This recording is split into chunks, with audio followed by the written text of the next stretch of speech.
Good morning. This is your host, Llorraine Neithardt, and you have reached Venus Unplugged. What we do in this podcast is we explore the archetypal presence of Venus, our pathology, how she lives in our life, within our creativity, and most of all within the culture. So what last few weeks been looking at the scapegoat. What is the scapegoat? How does it live in our life? And I'm going to read a lovely cautionary tale. It's a Sufi tale of the wayward princess. And what this talks about or refers to is how it's the positive aspect of scapegoating, how it could be if we're carrying a new order into life. And we have to remember that in all tales and fairy tales, we, as in dreams, every character in the dream and in the tale is an aspect of ourselves. So let's say, in this case, the king is the primary ego thought, knows everything, it's the rule, all right? And the princess is that kind of new possibilities that very often the ego or the collective will not let come forth. So, having said that, let's get along with our tale of the wayward princess. So here, a certain king believed that what he had been taught and what he believed was right. And in many ways, he was a just man, okay, come on, Rain, wake up. Okay. But he was one of whose ideas were limited. One day he said to his 3 daughters, "All that I have is yours and will be yours. Through me, you obtain your life." How often do we fall into that trap? Okay, that falsity. "It is my will which determines your future and hence determines your fate." Dutifully, quite persuaded by the truth of this, 2 of his girls agreed. The 3rd daughter, however, said, "Although my position demands that I be obedient to the laws, I cannot believe that my fate must always be determined by your opinions." "Well, we'll see about that," said the king. He ordered her to be imprisoned in a small, stylish cell, okay, after all, she was a princess, where she languished for years. Meanwhile, the king and his obedient daughter spent freely of the wealth and would otherwise have been expended upon her. The king said to himself, "This girl lies in prison, not by my own will, not by her own will, but by mine. This proves sufficiently for any logical mind that it is my will, not hers, which is determining her fate." The people of the country, hearing of their princess's situation, said to one another, "She must have done something very wrong for our monarch, for whom we find no fault to treat his own flesh and blood so." For they had not arrived to the point where they felt the need to dispute the king's assumptions of rightness in everything. From time to time, the king would visit the girl, and although she was pale and weakened from her imprisonment, she refused to change her attitude. Finally, the king's patience came to an end. "You continue your defiance," he said to her. "You only annoy me further and seem to weaken my rights if you stay within my realms. I could kill you, but I am merciful.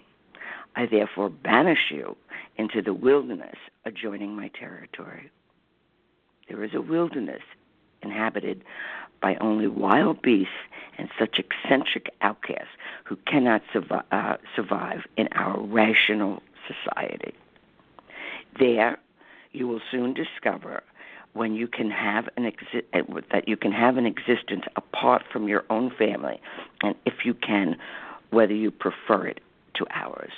His decree was at once obeyed, and she was convened to the borders of the kingdom. That's where really all the action is. It's always at the borderline, right? The borders of consciousness, the borders of life. There's always some great art form being born in those areas. So his decree was obeyed, and she went to the borders of the kingdom. The princess found herself set loose in a wild land which bore little resemblance to the sheltered surroundings of her upbringing. But she soon learned that a cave would serve for a house, that nuts and fruits came from the trees as well as from the garden plains, that warmth came from the sun. This wilderness had a climate and a way of existing on its own. After some time, she had so ordered her life that she had water from the springs and vegetables from the earth and fire from a smoldering tree. Here, she said to herself, is a life whose elements belong together from a completeness, yet neither individually nor collectively do they obey the commands of my father the king. One day, a lost traveler, as it happened, a man of great riches and ingenuity, came upon the exiled princess, fell in love with her, and took her back to his own country, where they were married. After a space of time, the two decided to return to the wilderness, where they built a huge and prosperous city, where wisdom, resourcefulness, and faith were expressed in their fullness and their possible extent. The eccentrics and the other outcasts, many of them thought to be madmen, harmonized completely and usefully with this many-sided life. The city and its surrounding countries became renowned throughout the entire world. It was not long before its power and beauty far outshone that of the realm of the princess's father. By this unanimous choice of its inhabitants, the princess and her husband were elected to the joint monarchy of this new and ideal kingdom. At length, the king decided to visit this strange and mysterious place, which he had sprung up from the wilderness, and which was, he heard, populated, at least in part, by those who he and his like despised. As, with bowed head, he slowly approached the foot of the throne upon the young couple who sat upon this throne, and raised his eyes to meet those repute of justice, prosperity, and understanding far exceeded his own. He was able to catch the murmured whispers of his daughter. You see, Father, every man and woman has his own fate and his own choice. So, I think that's a lovely tale to ponder on, the king being our opinions. The third princess, who's our creative thoughts, the youngest thoughts, the new ones that are just developing and yet have a sense of their own, who are willing to survive and can survive quite beautifully in new territory using nature, which is in harmony. These are all ways when we're struggling with an issue, or we've been scapegoated. Because if you have a new idea or a concept, or you just don't agree, you're one of those eccentrics that says, no, I see it in a different way, or I see a flock of new colors, and I want to explore that. And the family or the society says, no, we only believe in this, and you get scapegoated. You're exiled, but you survive, as opposed to being imprisoned in the world of opinions that do not serve your own evolution. And there's a lot of scapegoating going on in this world, and it doesn't resolve. It's just, you don't agree with us, so you're banished or cursed or carried the evils of humanity because you're different. So this is a tale of exile, but it provides kind of a reconcile or a redemptive quality to the old system. And it's a wonderful time any time is actually a wonderful time for redemption, to explore what are your predominant driving thoughts and opinions. What are they based on? Are they based on the authenticity of yourself? Are they what you were told and never questioned? Or what an authority figure told and never questioned? Because it's painful to learn how to think. Because in thinking, we have to explore, we have to discover, where is this from? Why do I believe this? Is this true of my being? And most of all, is this true of my soul? So we would see the youngest princess, in a sense, as the soul. As I said, the soul is not religious. The soul is that creative aspect, which loves the wildness and the edges. Because that's where the artists and the poets and the musicians and the creative people and the madmen.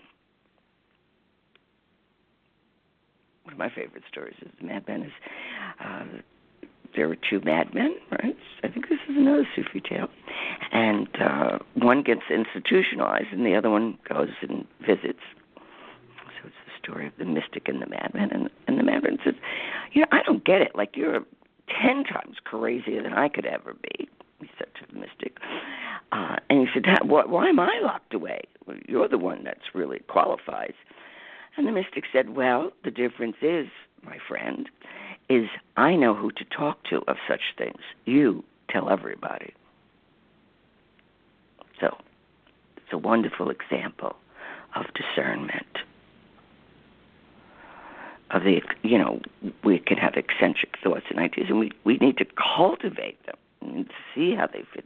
And they may be absolutely private, and they're not for the world, but they're the way that you're going to walk in the world with a certain amount of dignity, and that you're loyal to your true nature. But you need to have enough common sense not to be shouting it all over the place. Let's say in a room full of religious fanatics.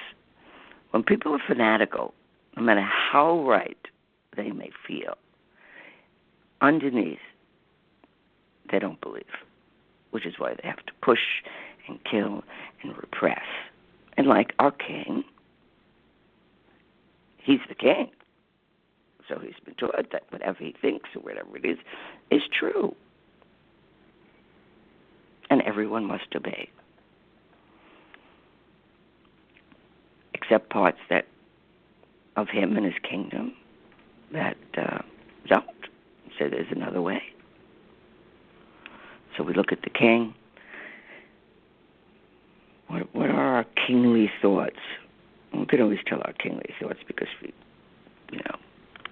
sashay around in bravado, and I'm absolutely right, and this is what it is, and this is what's going to happen. And, well, let's just say, in general, we've got a 50-50 chance, which I think are pretty good odds.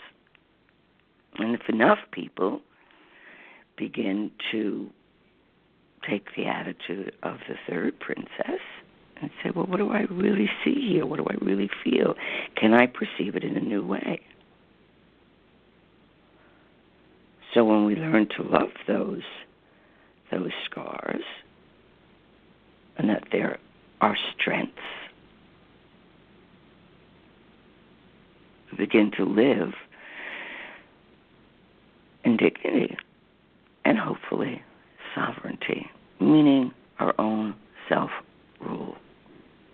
Of course, we cooperate with the world around us, but we go more for a natural world where we're not violating its nature. We're cooperating with its nature in balance. This is not an easy task in the modern world, but it never was. I don't think it was an easy time, because that's part of the development of what this a journey on this planet is about, is discovering our own sovereignty and our own relationship to divinity, to our wholeness and the myriad colors of that wholeness and what's really taking place. So in this kingdom, it's in this tale of exile, it's a redemption of the old value system. And out of being exiled, you're creating a new system. That's also what happens from generation to generation. The older generation will look and go, oh, God, the young, and look at that outfit, and what's with that dance and that sound and everything, and never realizing, hey, they're creating a language. They're creating, they're creating not new genders, an expansion, moving from just boy and girl. I mean, there's so many levels now of to describe sexuality. It's extraordinary. Some will stay, some won't. But the fact that it's blowing wide open and that the language is changing, which always is an indication that the culture is changing.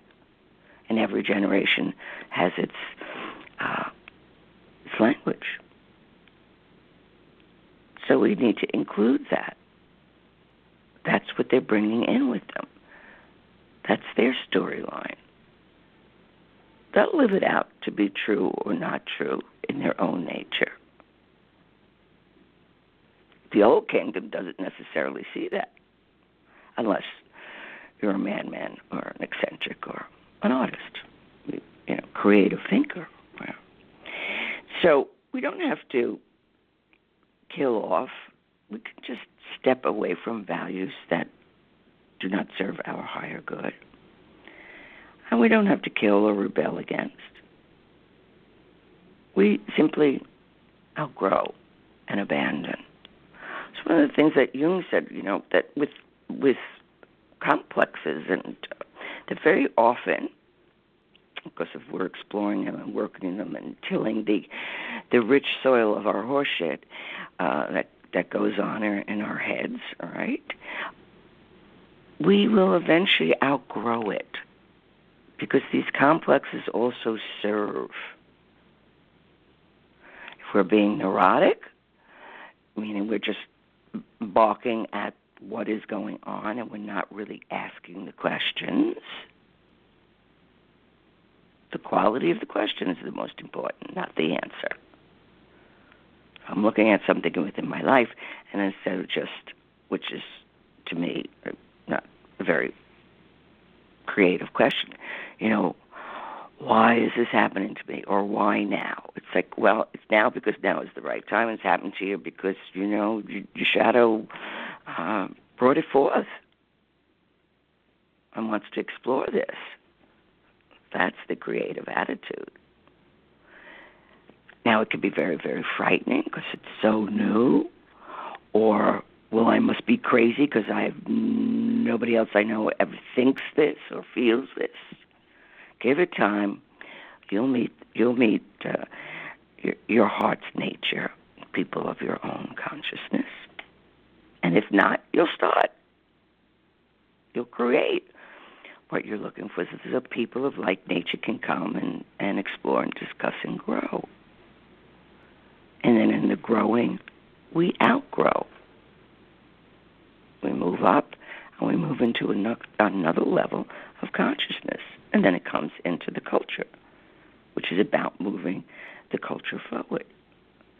So this place, this new kingdom that's set up in the wilderness, that in-between place where wanderers and eccentrics dwell, that's actually also the place when you're waking up, particularly if you're still kind of in the state of dream. And then I know there are people who, as soon as they open up their eyes, they're up and marching through the day. That's, I had to have this dwelling place for a good half an hour between waking and the other waking. And that's a very rich time. I've trained myself not to force myself into the world because I don't belong there yet. I don't have anything to give to the world. It's the time where you muse, you write down your dreams, you're going to get some inspiration, something is going to happen. And if you can give yourself that, I know it's very hard because the demands of the world are clanging, and the worries and the fears and everything, and the joys and the happiness. But even if you get up 15 minutes earlier, and just have 15 minutes, or just 5 minutes, just don't jump out of bed. You can thank the dream time, even if you don't remember your dreams, because the true guru is the dreams. That is your personal guide. And if you don't remember them, that's okay too, but it's going to be working out. Even if we make up a dream, it still comes from the same place of imagination, the place where images are developing, the place where the youngest princess or prince lives. That's the element of play, which is very hard. Play is very serious. I went to a marvelous talk yesterday at the Irish Arts Center. It's about this book called The Dirty Dust, which was written in Irish and considered the best book of the 20th century. And, the Irish have this amazing gift of being humorous and funny and serious. They're always in that paradox, and they jump in and out, which is part of their charm. And if that's frightening for someone, they either want you one way or the other, they'll drive you crazy. But if you can go with that flow, and so this book is about, it's about these people over in this town, okay, and it's they're dead and buried, but their conversation and their pettiness and their gossip and everything continues in the graveyard. And it is scandalous. And they're just as petty as they were in life, but it continues in that way. And the only news they can have from the upper world is when someone dies and is buried. So it is a hilarious, imaginative body of work, but it also tells some great truths, too. Because when we bury ourselves in opinions or dead ideas, they still go on. They still yak from the unconscious. But if we work with them and understand them, and even if we go like, I detest that thought or that group. But, it's like, well, what if you really, had to go in there and really, how would you influence it in a way that you could break through with some of what you believe to be true? Because the thing about the scapegoating, which is why it doesn't really work, it's just so much projection. There's no sacrifice to the sacred, as in ancient times when they literally killed the goat, right? Put the sins on the goat and then killed the goat, sacrificed the goat. It was to a god. It was to a deity. We're not sacrificing anything. We're just populating the world with opinions. Well, it's the way it's always been done. It was always done because it was right when it was created. Now, there are truths that are eternal, but we usually don't have to beat people over the head with it, right? So this place, this wilderness, it's an image. When there's a scapegoat identification, that scapegoat has dreams. That scapegoat is carrying, well, in the ancient times, it's carrying the sins, the mistakes, but those sins and mistakes may be according to a body of laws that don't work in the 21st century. They work then because that's what kept the culture together and moving and progressing. But then they become archaic, and there's no room. It's the hidden attitude about the feminine. That's beyond archaic. People believe it. And we often believe it within ourselves, but unconsciously, and until something happens in our life, and we go, well, wait a second, this is definitely not fair. And also the feminine within men. So it's not just the feminine. So there's no easy resolution to this collective culture. And, the spirit of all groups is prone to kind of that magic level of consciousness. They've got the in on what the divine is about. And they split within themselves, and then they shadow project. Now, we can also project the golden shadow. Oh, that person has the talent, and I have none. Or they're right, so I'm going to follow them. Instead of the painful work it takes to say, who am I in this? Where do I contribute? Where is it not true? We don't have to shout it from the tower. We live it within our own dignity. So this, start to think about this scapegoat archetype. It's always there. And it can mediate between a coherent and positivity, and it identifies the group from the outsiders. And just as it mediates the individual ego from meaning or from the shadow, or it's having you it's the we and the they. What are they going to say? Who is this invisible they? It's this collective group,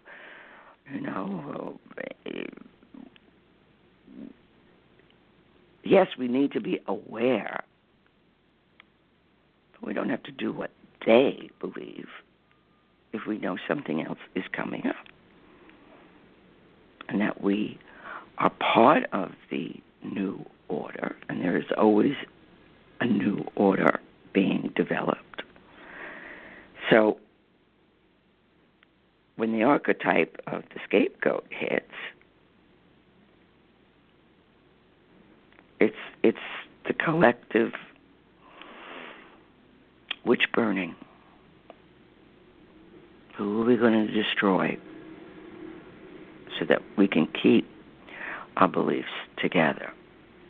Instead of how can we incorporate what needs to be let go of. Well, we're saying to ourselves, why does this keep happening to me? Why does it keep happening? Because you keep on believing or seeing it only in one way, instead of saying, well, would I need this to happen to me if I just shifted that attitude a little bit? Even in the most threatening of ways, by just saying, well, maybe I'm not right, or absolutely right. Maybe I need to soften this edge, this opinion, and allow something else to flow through. Maybe I need to read about the different religions or genders or possibilities in life without opinion, and see where there's a part that says, this makes some sense. Or I may not agree with it, but it's necessary to bring the culture forward. So think about the scapegoat. We certainly have enough of it happening in our world. Seeing what it is, do not get caught up in the madness of it, because we need to find other ways to explore change and bring change into the world, because that is the nature of being alive, the creative, the change. We need our roots, and our roots need to be very deep. But as the seasons change, so do we. So think about the wayward princess and let that sink into your psyche. Let her receive it and let that work on you. Until next week. Bye-bye.